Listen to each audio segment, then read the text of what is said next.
everybody, Brian Akins, RebelRelics.com. We've got a super rare sword here today. This is a Nashville Plow Works, made in Nashville. The Yankees invaded and took over Nashville, spring of 62? The war didn't break out till the spring of 61. So maybe Nashville had 10 months to produce these sabers.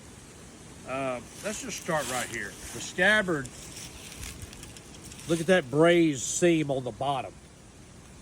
The Georgia swords I show you, like the Haymans, they have a side lap seam and it's soldered.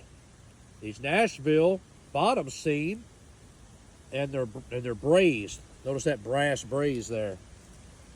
And check out that file finishing. Like I said, they were turning plowshares into swords. Getting biblical.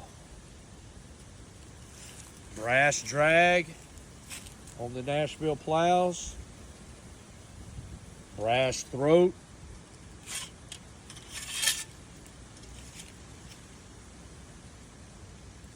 This is one of the better ones you're ever going to see. Check out that big wide tooth file finish in there. We could do a whole video on the scabbard, guys. Now, teach you a little something here. Notice this leather, how thin that leather is. This is a spot where most plows are missing the leather. That's the original wire. Notice, it's almost just petrified to the wood. It's hard to tell. If you put a little black leather dye on there, you wouldn't know where the wood ends and the leather begins. This side's a little bit better on the leather grip there. Most Nashville plows you see, guys, have been rewrapped. That's just the way it is. Here's the magic letters, CSA. Got Saxon on the camera. And for you guys that follow the page, you guessed it, had to wake him up. He's a good one. He's a little bit sleepy. The original throat washer there is kind of blocking the Nash in Nashville. Just beautiful. It does have some Yankee Cranium little flea bite nicks there on the slashing edge. Looks like one of Nathan Bedford Forrest's men must have dismounted a invading bluebelly or 5. Or hell, they may have just jumped off their horse, took off running. Who knows? Brass back straps. A lot of times, guys, these are broke. If you do see one out in the wild, a lot of times that back strap. Also need to make sure when you're looking at them that your ferrules.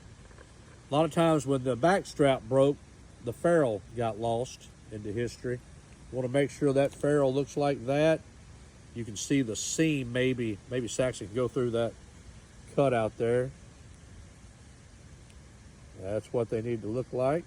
And here's one thing, guys. A lot of times I tell you, on if these swords, you want to see the butt, and there shouldn't be any disturbance. If you notice, the peen is slick, but you'll see that halo around there.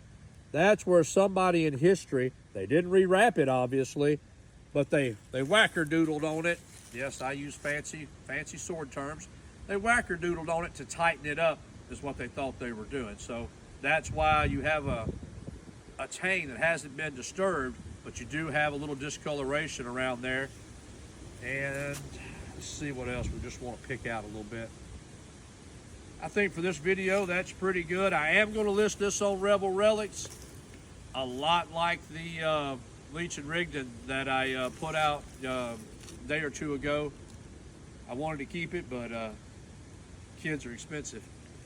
I'll be flying out tomorrow to the East Coast to go chasing antiques, and I get back from there. I will be at the Tulsa Gun Show in Oklahoma, not this weekend, but next weekend. All right, guys. I'm Brian Akins, RebelRelics.com. See ya!